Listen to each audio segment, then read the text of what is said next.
What's going on, guys, and welcome back to the Covenant Podcast. We have some special guests today. I'm your host, Ryan Stertzbach, and joining me is... Danae Curl. Jennifer Lane. And Mike Devine. And so if you guys have seen our last two episodes, these are the wives of those two guys that shared their story. And so we thought we would flip it around and share and give them a chance to share their side. Just a little bit of housekeeping. Like always, if you guys want us to talk about anything or have any ideas or topics you want a certain person to talk about or anything, all you have to do is email covenantchurchnc1@gmail.com. And all you got to do is put Covenant Podcast in the subject line, and we can check that out. So, Mike, I did a little bit. What is our topic today? Well, our topic is actually we want to talk to the wives of people who were formerly addicted. And so we got a lot of phone calls, a lot of emails after the last two guys came on. And we started thinking of it from a perspective of wives and moms, husbands even. I heard from all kind of people that just wanted to maybe hear from the other side, you know, and they started sharing their story with me. And then 6 or 8 people come back and say, you know, get those wives up there. And so it wasn't quite as easy as getting the husbands up here, because these two girls are not like, they're behind the camera kind of people. And but I think it's going to be good to hear the other side of the story. You know, there's always two sides of a story of addiction. It's the guy that's going through it, or girl or whoever, and then the ones that are suffering on the other side that pick up the pieces a lot of times. And so we felt like we could just be a service to some of those people, or maybe releasing them from some guilt, even, or just their experience maybe in how to cope and hang in there to see it through.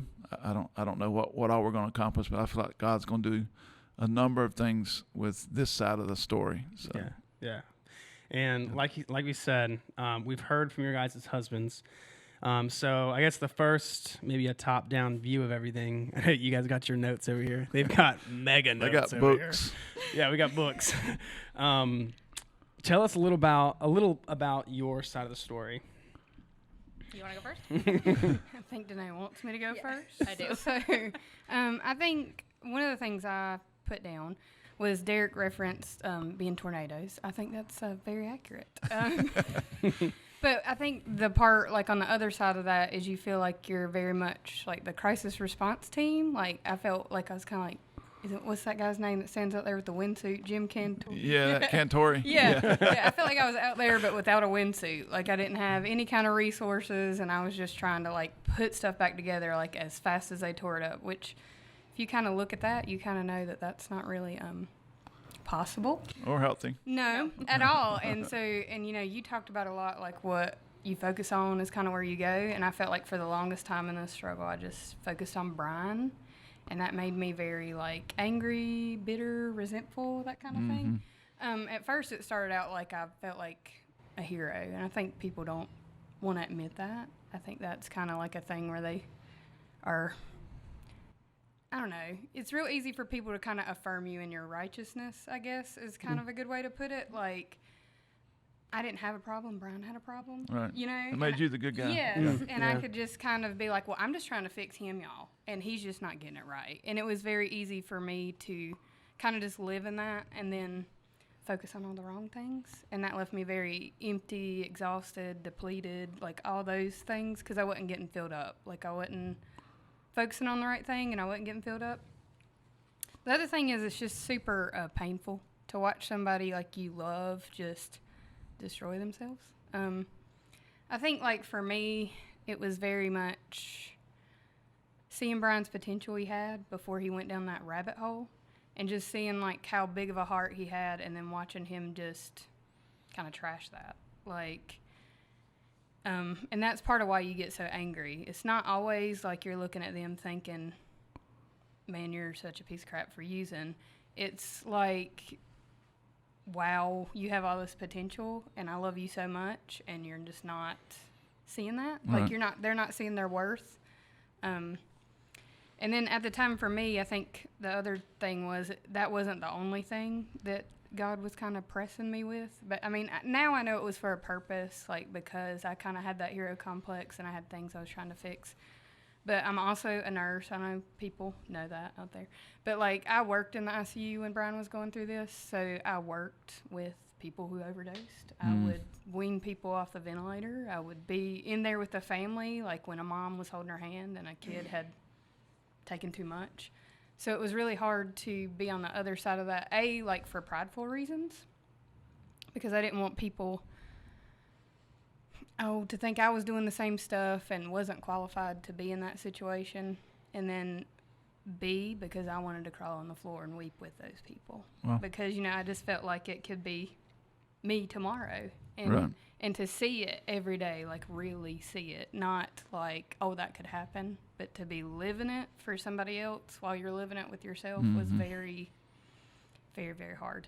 And then during all that too, my dad was diagnosed with a terminal illness, so I just felt like, Your plate was full. yeah, I just felt very, very like crushed by circumstance, I guess. But now looking back, I feel like God used that to draw me closer to Him and for me to lay down some of those prideful habits that I thought I didn't have, by the way. Yeah. So that was kind of like my journey. It was very this spiritual and trying to like clean up messes. I don't really like reliving the every bad thing he did Yeah, part. I'm sure. So And then we might say this too, going into this, we talked to them, I talked to them this week, how emotional it was for them to revisit the mindset of those days. And I think that's what Jen means on that. It's Danae, what's your story? Do I have to talk? Yeah, you do. Derek and I's story is just a little bit different. We only dated for 5 weeks when we got married. Well, when we What got were you engaged. thinking? I know. So to say that like I didn't know a lot about him is an understatement, because I didn't. I didn't know that he had been to rehab. I didn't know he was an addict. Until we got married, I didn't know any of that. So it was kind of, and really until probably a year before we moved back to North Carolina, I had known a lot of his friends. I had known a lot of people from here. Of course, social media, connecting with people, visiting here. His friends from school, their wives, things like that. So I had heard plenty of stories of Derek and just who he was. Not that he was different, because he still was who they talked about him to be. But I didn't know the other side, I guess, the addict side. So a year before we moved back, things I kind of started to see, well, this is not normal. This is, Something's wrong. yeah. Yeah. Other than just, going out, having a good time.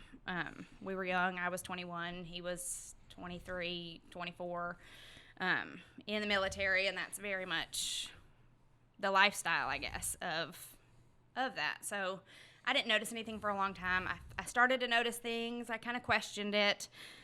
It wasn't until we moved back here that I really got the full been to rehab, all of that. yeah, see, I knew that. All of so that. what does that say about me? Yeah. Well, his friends didn't tell you all the whole story, though, did they? Okay. So I think that for me it was different, but like she said, I think the hard part was all the stories I heard and everything that I knew good about him, and then to watch him do things like that was really hard. So, yeah. Because you feel like they can't see it. I Yep. don't know. You wanted to shake them. Yeah. So y'all didn't try that, any? I did. Yeah, okay. Yeah. Derek's a little large. It was kind of hard. Man. By the way, I didn't want anyone to think of it as this way, but when we're going into this as a perspective of their perspective, you guys know Derek and Brian's story, so it's not like we're just saying how terrible people they are. Right. So, like I said, if you haven't watched the last 2 episodes, you should watch those before you watch this one because you would be very lost. Yeah. So moving on, kind of piggybacking on top of how you guys said that you felt, did you ever feel like any of it was your fault or that, well, if I wasn't enough, this is the reason why he's going to that stuff? Mm-hmm. Oh, yeah, I for sure did. I felt like that a lot.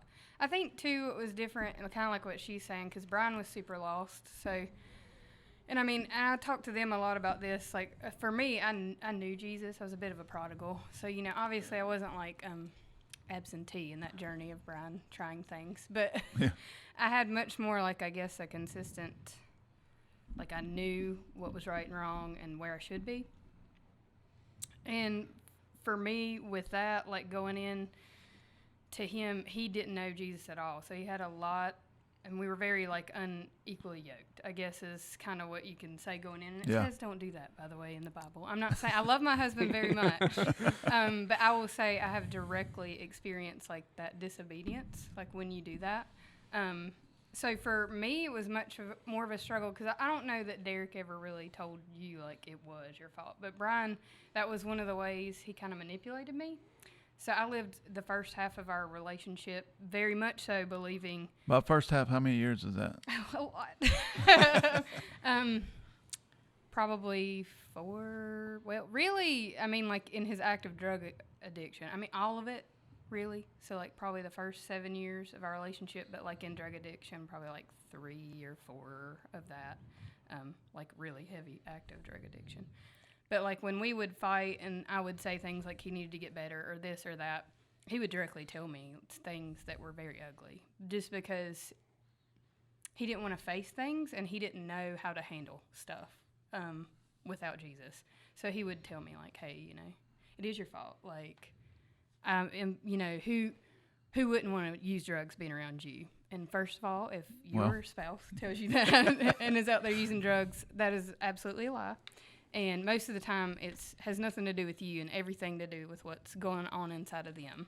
But it took me a while to, like, recognize that, like, to fully, like, I guess, submit to, like, hey, I'm allowing him to make me feel this way. You know, instead of believing what Jesus says about me, I'm trying to get his approval. Right. And, like, having to really sort that out.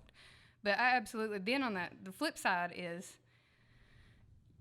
you feel like you're managing it wrong all the time. Like, you feel like if I was better, he would be better. If I said the right things, if I loved him the right way, if I made the right rules, if I told him to get out, or, I mean, there's like 1,000,002 things that go through your mind when they're doing all these things. Like, you're very reactive, I guess is a good way to put it, and you're very like, well, if I wouldn't have said that, he wouldn't have went out and used drugs, which is a lie from Satan. It is 110%. It just took me a while to get to that realization. And I hope by sharing this that, like, people that are in our situation will realize that it's not them. It's not, and you can't buy into that or believe that or spend any time, like, dwelling in that like I did. You're going to have those thoughts. It's human nature to kind of try to say I could manage this better and see where this ship goes kind of thing. But I just hope that people, like, have that thought and then move on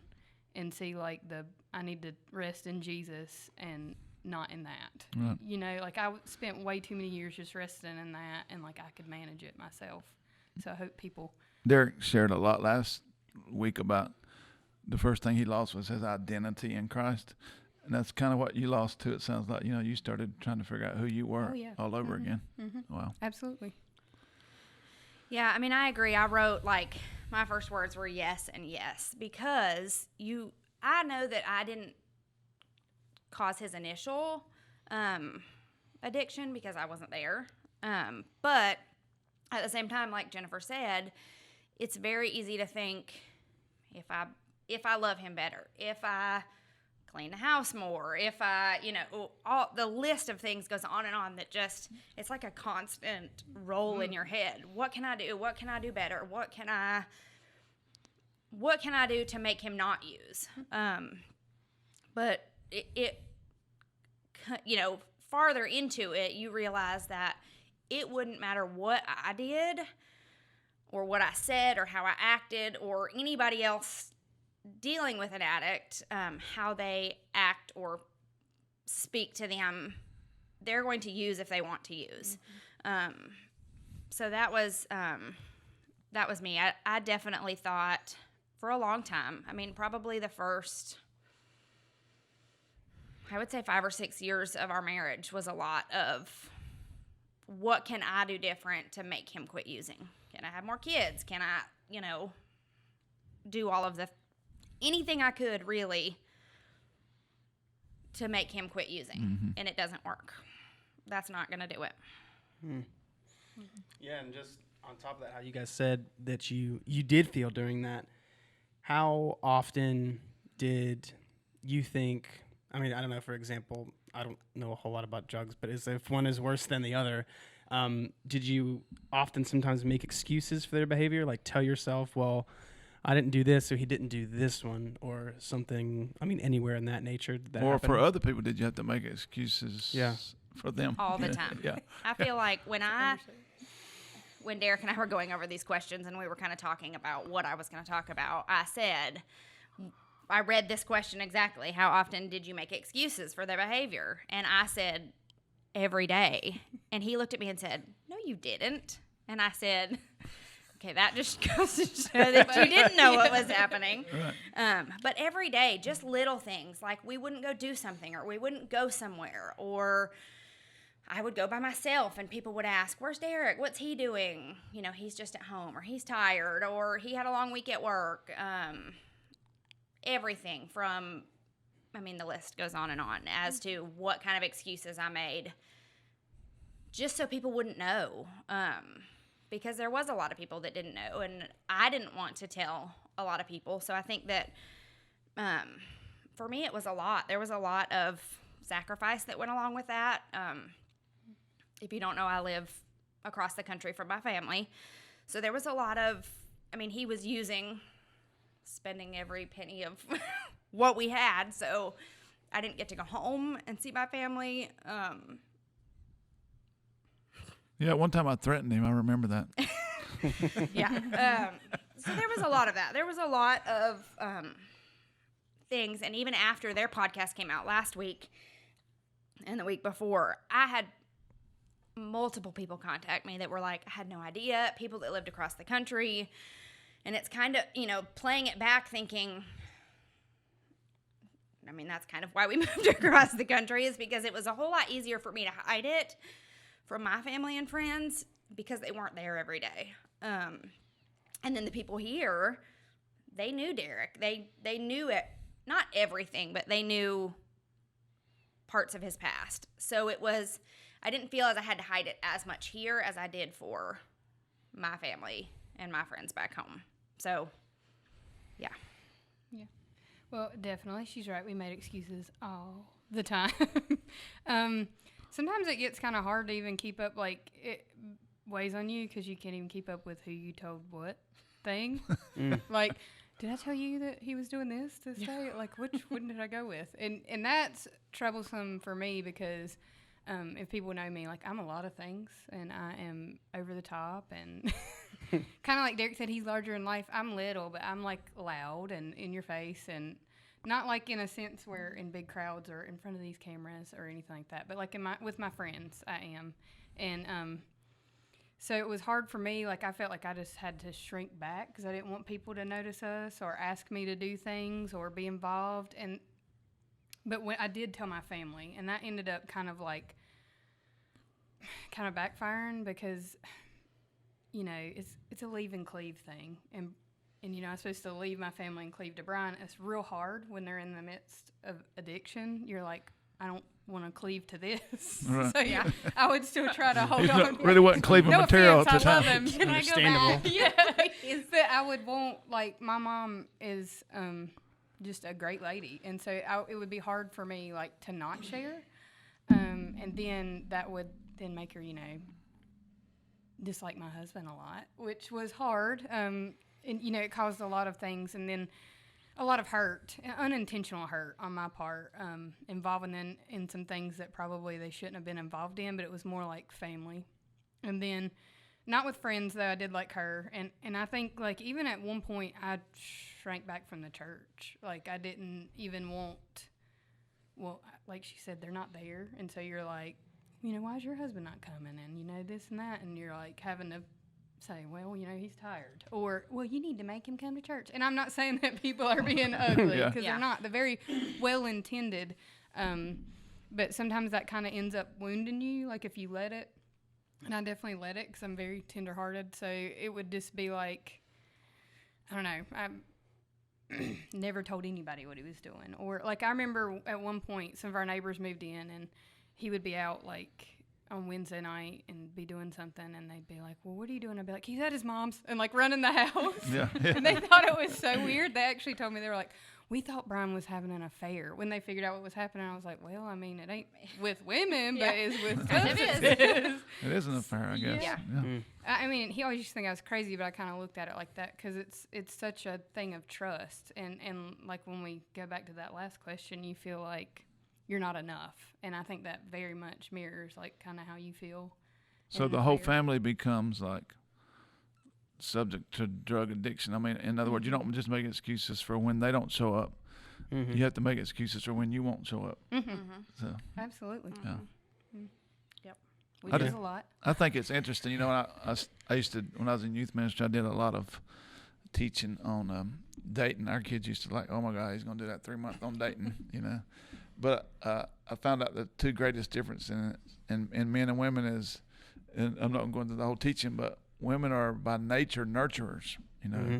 First time God reveals himself, I believe, first time was in Genesis 15. He reveals himself as a shield, which is really inanimate. He's talking to Abraham about his being scared, and he would be a protector. And the second time he was talking to Abraham about Sarah having children, and he said, don't worry, she'll have children because I'm El Shaddai.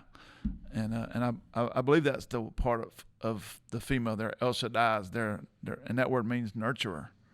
And I think what you guys have just described, I've been listening to this the whole time thinking, y'all are nurturers by nature. You're born to be that. And here you are trying to fix this thing that can't be fixed by you. And it's the frustration of that would be like crazy.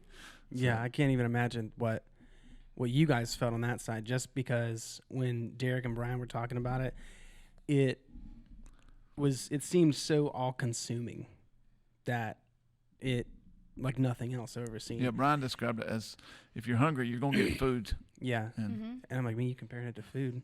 They were hungry all the time. They were. And that's so you better not get in the way of their food. That's what happened with some of those comments. Yeah. They's hangry. So, I mean, speaking of this type of behavior in you all's reaction to it, you guys are obviously with them now still. So I bet a lot of people are wondering why, how that process, Why what did that you what stay? that looks like. Yeah. And the amount of times that we probably got asked that combined, you couldn't even count. Just through addiction. I mean, and people mean well, but you get it all the time. Oh, Why are you still with him? Why do you let him treat you like that? You deserve better. And that happens a lot. Like I said, people mean well, but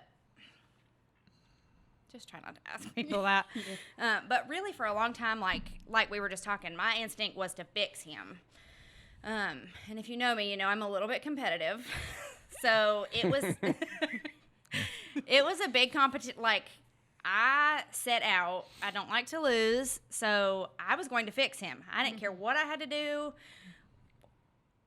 It didn't matter. I was going to fix him myself. I didn't need anybody's help. I didn't need Jesus. I could do it myself. And I found out that doesn't work very well. Me too. There was a lot of times in that Mike would tell me, focus on yourself, and I would get so mad at him. Thanks. Sorry. I would, because I would be like, I don't need to focus on myself. I don't have a problem. It's him. I need to fix him. I need you to help me fix him. I don't need you to fix me. I need you to fix him. So yeah, I think that was really a lot of it, was my competitiveness to fix him myself. So do you understand what I meant now? Oh, absolutely. Okay, I understand what you mean now. And like growing up with divorced parents, divorced young. I was elementary school age. For me, and I think a lot of people, they have that, that's not going to be me when I get married. So that too played a big role in it. Was for a long time it was, I don't really care what he does. I'm not going to get divorced. I'm not going to do that to me. I'm not going to do it to my kids.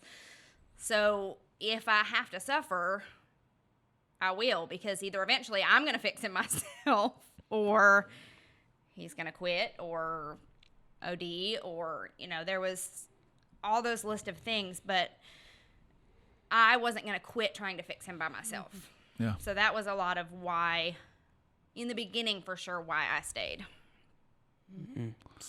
You're a little stubborn. No, she's a lot stubborn. Yeah, I was like, what? As it turns out, that's a good thing. Yes.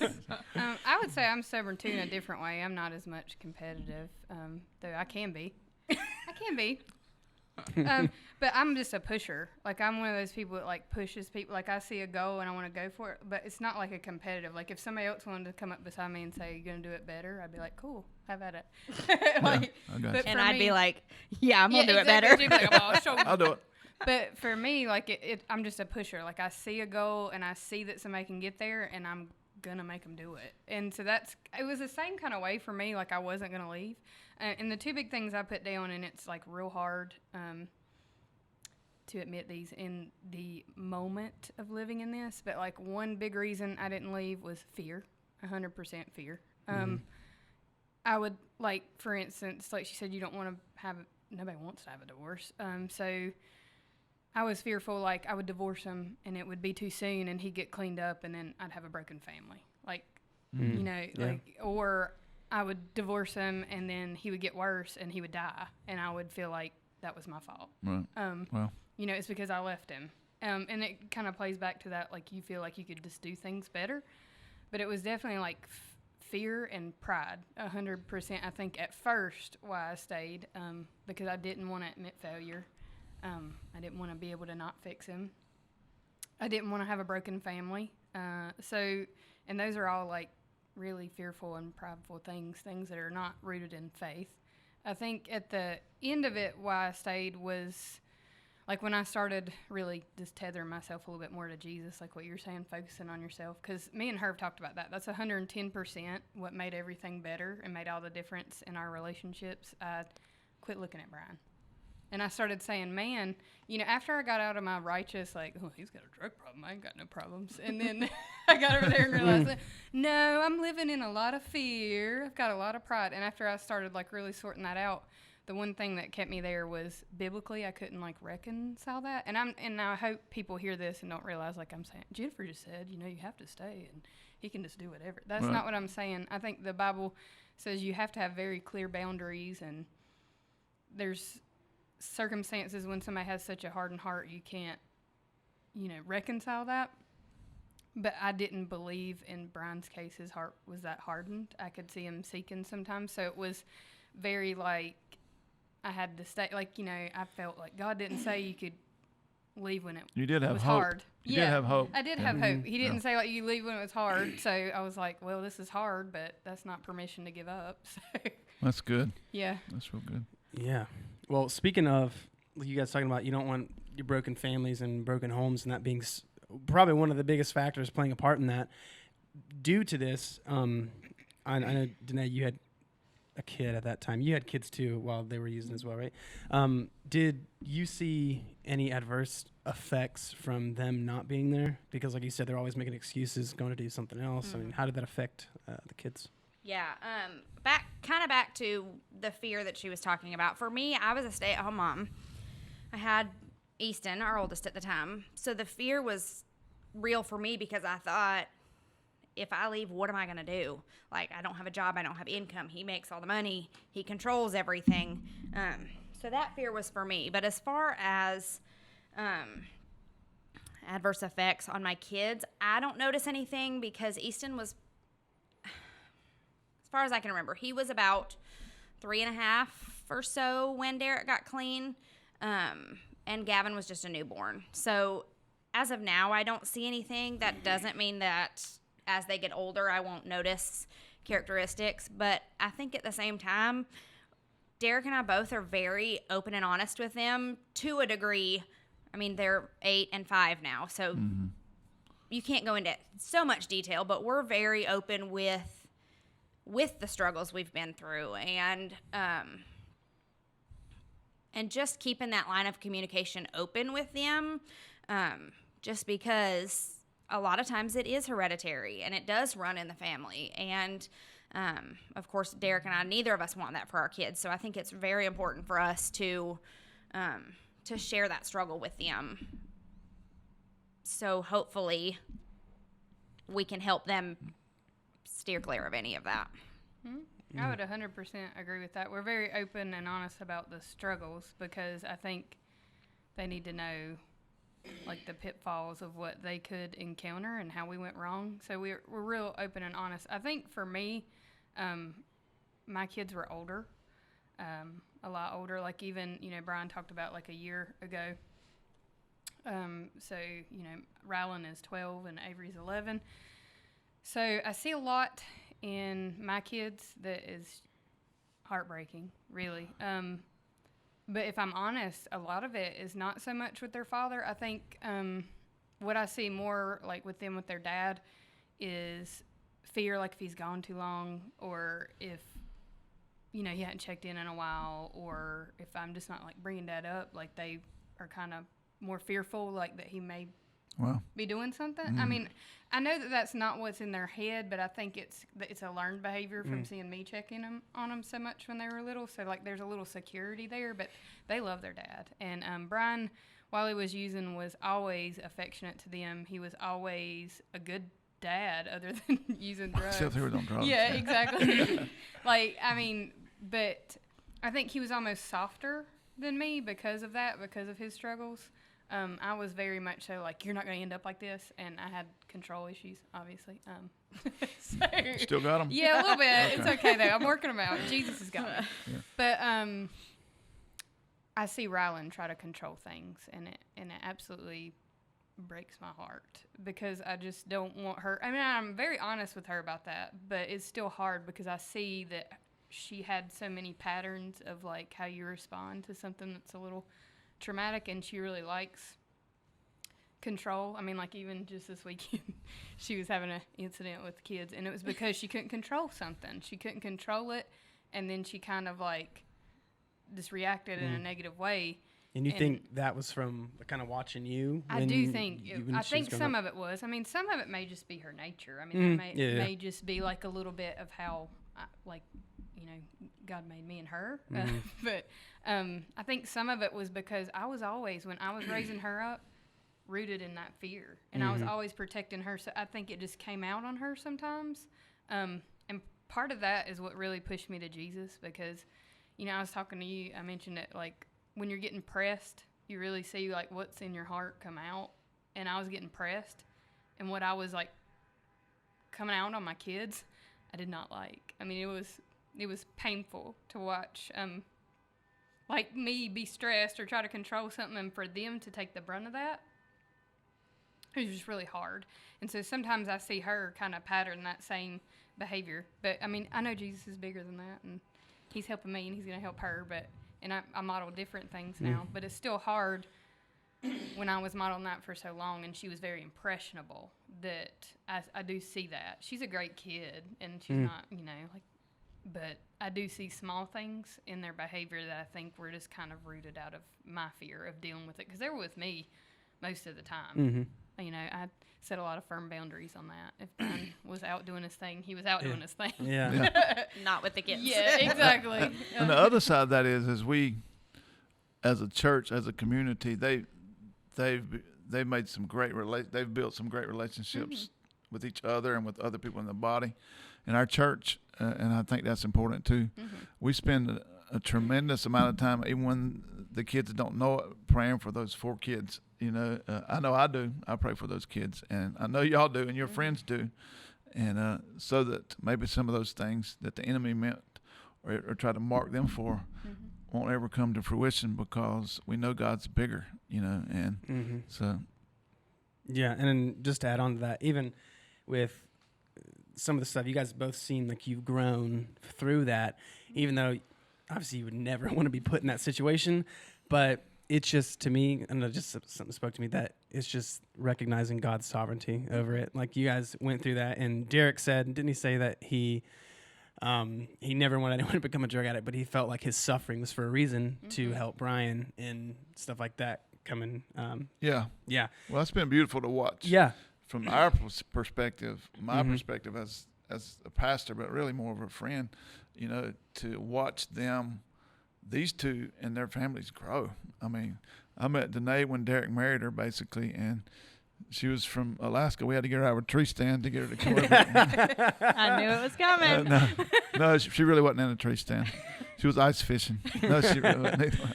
No, really. But I fell in love. Our family fell in love with Danae, but I knew what she was facing, and so we got really close with Danae, but I've watched her grow in Christ, like beyond my wildest dreams, for her, as a dad figure in her life.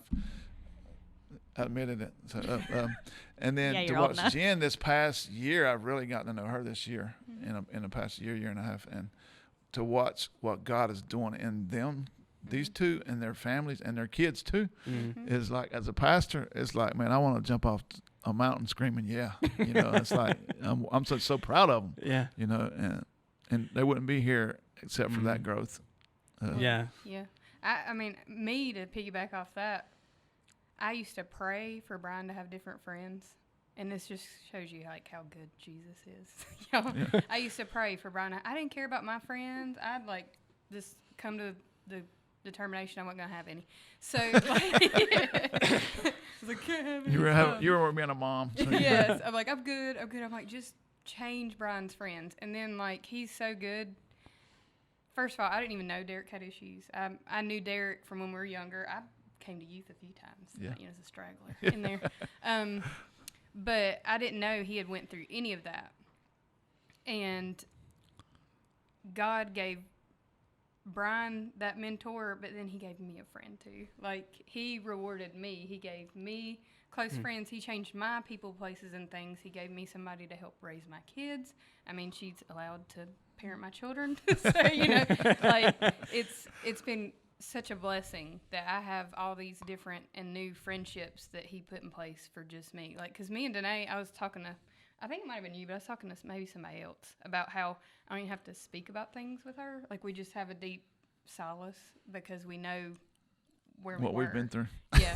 And that's just like so awesome that he was like, oh, well, I gave Brian friends, but here's you some too. Right. Yeah. It's just nice to have somebody that has been through a lot of the same things. You can talk to anybody about it, but really until you have a close friend that knows all of the struggles that you've been through, it's a game changer for sure. Because I can say this and this and this, because just because they're clean doesn't mean the worry's gone and that we, don't question when they do something weird or, I mean, they're weird in general, but yeah, they are really, both of them. But when they do, are an hour late or things like that, just because it's very natural for us to think that, that I can't just call her and be like, hey, what do you think about this? And she's like, quit worrying about it. It'll be fine. And vice versa. I can do that for her, for things like that. So that really has been a big blessing. Oh, yeah, absolutely. So I have a question I just thought of that's not on here. So sorry, I know you guys prepared a lot. Not prepared. Hold on. I'm just curious, was there like multiple times where during that 3-year period or 4-year period for you that he stopped for 3 weeks and you're like, oh, it's over, but then it got back into it? Like, what was that like? Did that happen? Did you know if it happened? Because I know you said they probably did it in secret when you guys wouldn't know. But I mean, I think that Derek and Brian's stories are a little bit different, as Derek wasn't like an everyday user. He didn't, he wasn't like hunting for it every single day. He would, and like he said in the podcast, he's got a medical record 8 million pages long, bad back, legs, all sorts of stuff. So really he could go to any doctor and say my back hurts and he'd get a whole bottle, or of anything really. So he would get a bottle, use it in 2 days, and then he wouldn't use for 3 more weeks. So, I mean, it was always up and down. Okay, well, maybe that's the last time he's going to use. you know, maybe that was enough. Maybe he doesn't need to do it again. Okay, so for the next 3 weeks, I'm going to be really good, so he won't use again. So I think that definitely, for me at least, just because it was that up and down of using, not using, using, not using. There wasn't ever a time, maybe a week or two, that he would use straight. But other than that, he would kind of go use, not use, not use. So it was really a roller coaster of, is he going to use again? In reality, I knew he was going to, but of course I was praying that he wouldn't use again. And in that moment, I was, what can I do to make him not use again? And at the beginning, that was a big learning curve as to, it didn't matter what I did, that he was probably going to use again, unless Jesus thought it was time to step in and stop that. And eventually he did. But yeah, I think that. Yeah, I don't know. Brian used pretty much all the time. I think I got to the point where he would tell me a lot of things, or he was working on it. And there was times, like, he tried a lot of things, I guess, like rehabs, treatment programs, you know, he said he was on the Suboxone, like that, different things. I think it was harder for me because I knew more of the, like, medical side of it, and I knew none of that stuff was going to work. And I was just a lot more angry, I think, than, I know Danae was angry, but I think I just always thought he was lying. Like, I never went through a period where I thought, like, oh, this is going to be the last time. I was basically like, you're a liar. And I would, like, look at him and be like, you're lying again. And, I mean, who would blame you, though? I feel like I would feel the same way. And so, like, and I just think because he was such an everyday user, like, I knew that he had no, like, control at all. I mean, Derek didn't really either, but, you know, like, he could kind of put himself together during the week, and Brian could never do that. And so I guess I just always, I don't know. There was a time when I just didn't really have a lot of hope or believe anything he said. So it was kind of a different experience for me. I was just like, no, you're not. You. So. And so even with all that distrust or believing Derek if he is going to use again after that week period, how did you cope with what does the future hold? That type of uncertainty, like, that has to be exhausting. You know what I'm saying? Yeah. I mean, when you're always worrying about that. So tell us a little bit about that. How did you guys cope with it? I mean, I think that for me it was, I really found a couple people that I could really open up to that were always there, that would help me if I needed, that I felt like I didn't have to hide what was happening with, which was very helpful because, like I said earlier, you can't just go out and say, well, my husband did this and he used all weekend and drove with the kids. And I mean, like, the list goes on, but there's those certain people that you really have to find that you can trust with anything you tell them, that really are going to help you, pray for you. They're not going to step in and say the things like, why don't you leave him? And you deserve better. And my favorite, well, he's just doing drugs. It could be a lot worse. I forgot about that one. Really? Yes, Somebody said that? All the time people say that. It could be a lot worse. He could be cheating. He could be. Yeah. So I think for me, I really coped with that by having those certain people that I could really go to and talk to it about, and kind of help me through all of that, just because, like we talked about it, the addicts are really good at telling you what you want to hear, and thinking that they are hiding it and that you have no idea what's happening, when in reality we know everything you're doing. So I think, like I said, just having those people is really one of the big reasons that I think that Derek and I are still married, and B, that we made it through. Well, at first, I dealt with it by controlling everything. I have a Yeah, control that too. problem. We already stated that. Yeah, you did. Yeah. So I basically just tried to, that was kind of what gave me a sense of security. The further I got into it, I really, like I was talking about earlier, just kind of tethered myself to Jesus, and really started just changing my focus, and really stopped trying to fix Brian. And that really helped me. Like y'all talk about here, worship. I think worship was a game changer for me. I didn't really grow up with like a worship experience. My great grandmother loved singing, so that's what she called them. I'm gonna go watch the singing. My dad was a quartet guy. Yeah. So like always had a fond affection for that, but like when I really just started worshiping and like my prayer life really changed, that's what really got me through. And like she said, having certain people like Phil, like Brian mentioned Phil, Phil was great. I could call Phil with anything and he would just be like, it'll be okay. Calming. And just and a huge intercessor. Like I know that he was always praying for me, and I think just knowing that people aren't judging and praying was a big thing. Like find you some prayer warriors. Amen. And talk That's to good. them. I mean, when you can't pray, they will. And there was many a day I couldn't pray. And I think the other thing was worship. And like when I couldn't figure out what to pray, because you get to a point you're like, I've done everything. I've tried it all. I've said everything. I've done whatever I could do. Like she said, you feel like you got to help Jesus out, you know, like, give us some suggestions. Like he don't know what to do. Yeah. He don't know what to do, but I do. I know what to do. I got this. Hold on. And I think he was just like, Jennifer. And I just thought down there, I picture myself being like, I got this, Jesus. He's like, no, get out of the way. So, but, because I always say when I talk about this, like a year ago before Brian came here, he said that God told him he was going to Florida, and so I always joke, like, just to a random rehab he saw on Facebook.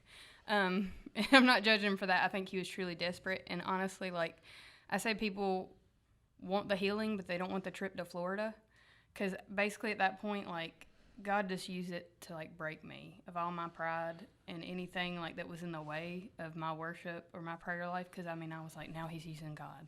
And that's like just kind of what went through my mind. Like now he's using God and he's going to go down there and this is going to be a wreck. And when he went, God showed him exactly what he needed to see. And it wasn't really like what I thought that would be. It was just what Brian needed to see. And I'd been praying for what Brian needed to see, but when it was happening, I felt so out of control. And like this was not how I pictured it. And that I needed to go have a discussion with Jesus, which I did. I really did. I went and talked to him. But the main thing was I remember just sitting there in the floor of my bedroom crying because I couldn't even talk to him on the phone. I didn't know if he was okay. Like, I didn't know anything. And I called Phil. Phil was praying for me. I had Terry Broom was praying for me. I had, like, my women's group. I just had them surround me in prayer. But I was just sitting on the floor just crying and singing, "This is how I fight my battles." And I could barely get it out, and that's just what I did for hours on end. And like when Jesus brought him back, the first thing he said is like, I think I need to do something with music. And then he met Derek, and like kind of the rest is history. But like Jesus knew he scared him and showed him what he needed to see, but it didn't look anything like what I thought it would look like. And I wrote down like this scripture because it always stuck with me because I feel like that's where I was in this season. It says, likewise, the Spirit helps us in our weakness, for we do not know what to pray for as we ought, but the Spirit himself intercedes us with groanings too deep for words. And that's Romans 8:26. And I think that's the thing when I'm talking about intercession. Like it blew my mind when I learned that like the Holy Spirit inside of me would intercede. Like when I read that, I was like, what? Yeah. Like, I don't know. So like that's what I felt like I really got to a point to that's where my coping was. I was like, I'm just going to sit here and even if I don't know what to pray, the Spirit's going to do it for me. And I really learned to like rest in that. Well, that's good. I was a mess before that, but that's where You're doing good. That's pretty good. But most people do learn a lot in hard places. Yeah. Y'all hear me say that all the time, but I don't know anybody in my whole life that went deep with Jesus that didn't battle at some point in their life. Well, and we had talked about this earlier. In that season, it's very easy to think, why me? Where are you, God? What did I do wrong to deserve this? absolutely. So I think, like she said, that it's very much that, okay, I know you're there. I know that you could snap your fingers and fix every bit of this, but why? And I think coming out on the other side of that, it's a whole lot easier to see now why we went through that, why we struggled for so long, was for things like that. So hopefully we can help somebody else or I mean, just for our story. But he was there the whole time. He wasn't, he's not abandoning you. No. But I felt very angry. I had a few discussions like that, too. Yeah. Those just didn't go as beautifully. Yeah. You're yelling at him understand. in your closet. Yeah, exactly. So since, as you guys have seen from the last episodes, they don't use anymore. So what changed in your guys' family when that recovery part started? I will say the biggest thing that with Derek that hit me, I don't know why it hit me. I've been thinking about it, looking at these notes before. Whenever he said, just like, dude, I notice all the little things. And I'm just like, Yeah. he was crying, but I'm not crying this time. I'm not crying. Yeah. I agree. I wrote on here just the piece of it. And that, like I said earlier, is not to say that we don't still worry about things and we don't still think about, what could happen. Because, it really could. They could relapse tomorrow. But just the piece of that, just the freedom of not having to worry as more, and I can really enjoy my husband and not have to Baby. him and fight with him and control him, because that was a big thing. I can worry about myself and I can worry about my children and I can just worry about building our relationship at this point. It's not me trying to control it or me trying to fix it, that we can really just have that freedom. Yeah, I'd agree with that. I would just say everything. Everything has changed. I do want to say, like, people out there, that are in this situation and they think, well, I'm going to get to the other side and it's going to be better. Like she said, you do still have those struggles. God is gracious and he's rebuilding my marriage, like, day by day. But it is definitely, like, a daily handing over of, today I'm not going to try to control Brian. I've come a long way in that, obviously. But you still have those old sin natures that you just kind of revert back to sometimes. But I think the beauty of that is, like, now Brian's spiritually leading my home, and he can say to me, like, do you really want to worry about that? And I'm like, no, I don't. You know, like, You trust him to even say that now. Yeah, That's pretty good. Yep, and he messaged you, which I was like, why are you messaging Mike? But, like, we were debating scripture. Like, who would have thought that we would be, like, debating scripture at night in our household? So him being a spiritual leader, and that was a struggle at first too, just handing that over, because you control things. yes, and I'd had to do it for so long, and it was weird to have him like, as much as I prayed for it, it was kind of weird when it happened, and because I remember the first time we were sitting in a church service and, like, I was feeling the spirit and I was good, but then Brian stood up and said, "Hey man," and started clapping. I was like, oh my God. Who got my husband? Yeah. But, like, in the same sense, it was like the next second was like, oh my gosh, thank you, Jesus. Like, everything has changed about our relationship, how we speak to each other, how we raise our kids, what we discuss at night. Trust. Mm-hmm. Yep. Well, and I think that, like we talked about, for so long we controlled them, and in the whole process of them becoming clean, we had to show them a whole lot of grace.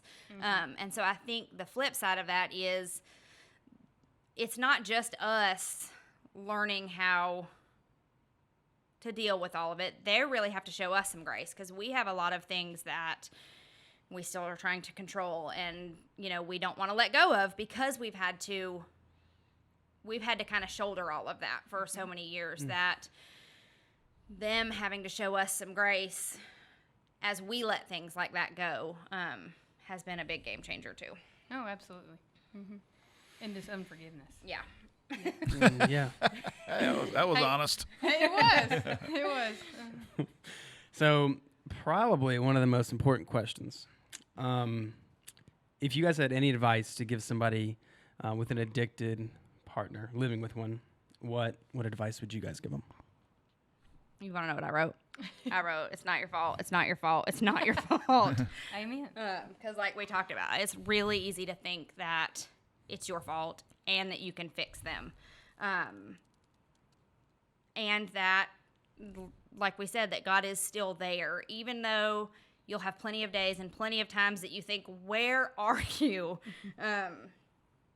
And why do I have to do this?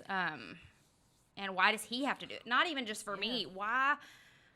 why him? Why my husband? Why, all of those questions. You just have to know that he is still there. He's still listening. Continue to pray, just because you could pray tomorrow and things could turn around. It could take 2 years. It could take 3 days.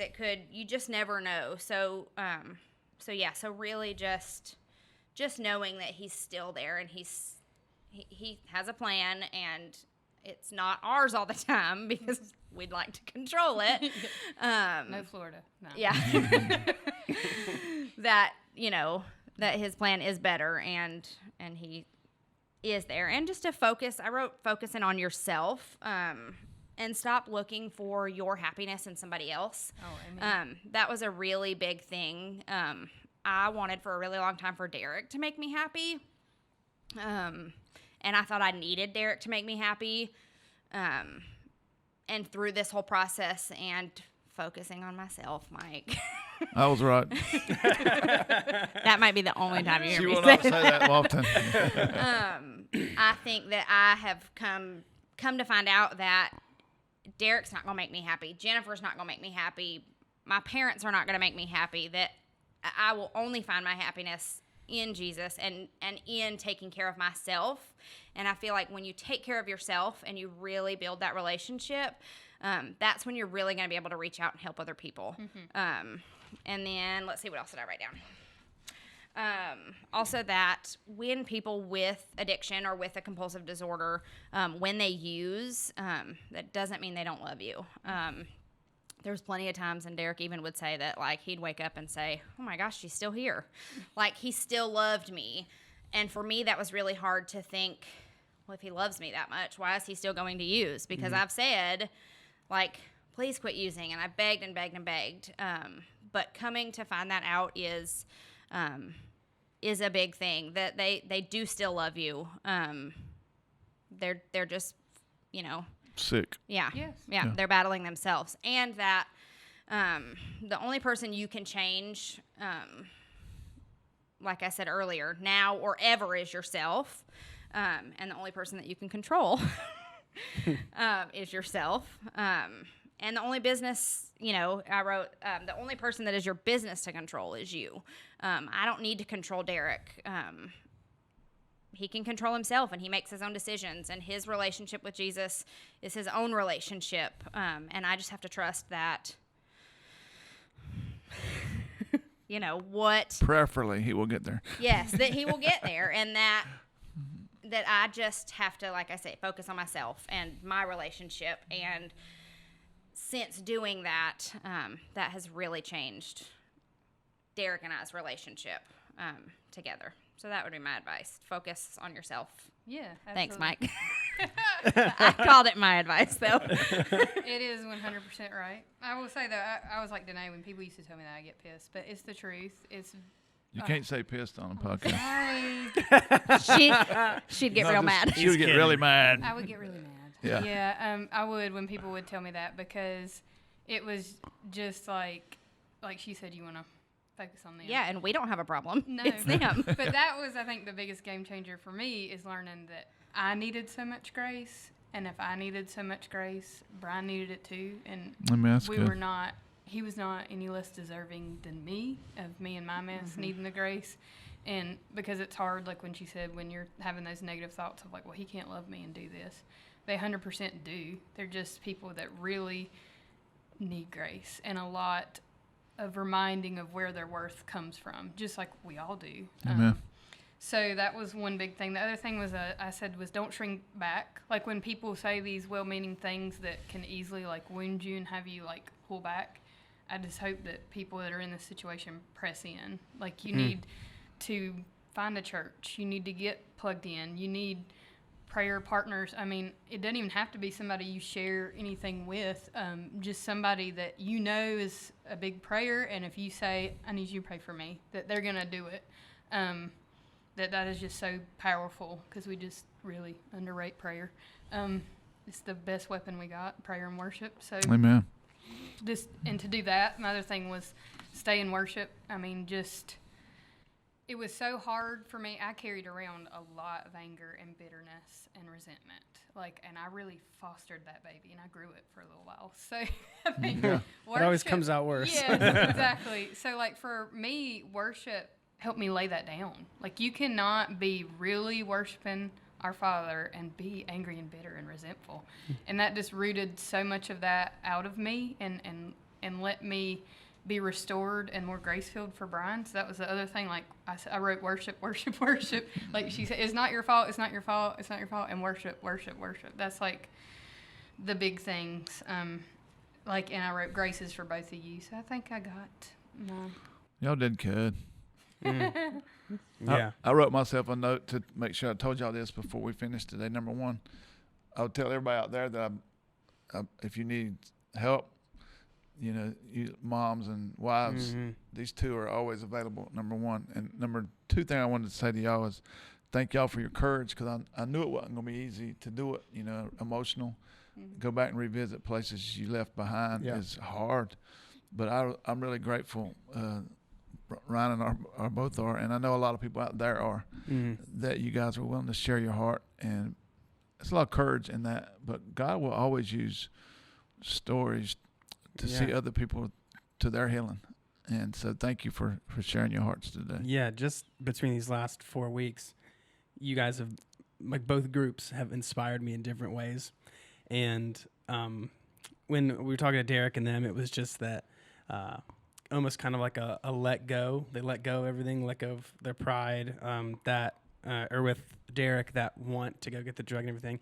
And with you guys, it was kind of like control. And that's probably one of the biggest, hardest things for people, because obviously most people would want their way at something, you know what I'm saying?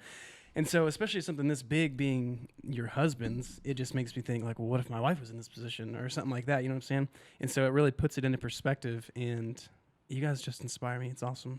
Yeah. It is pretty cool. I saw one of those rehab shows one time. I was watching it, and it wasn't a Christian rehab, but they asked the person who was addicted, what's your drug of choice? And then they looked at his spouse and said, his drug of choice is cocaine and your drug of choice is him.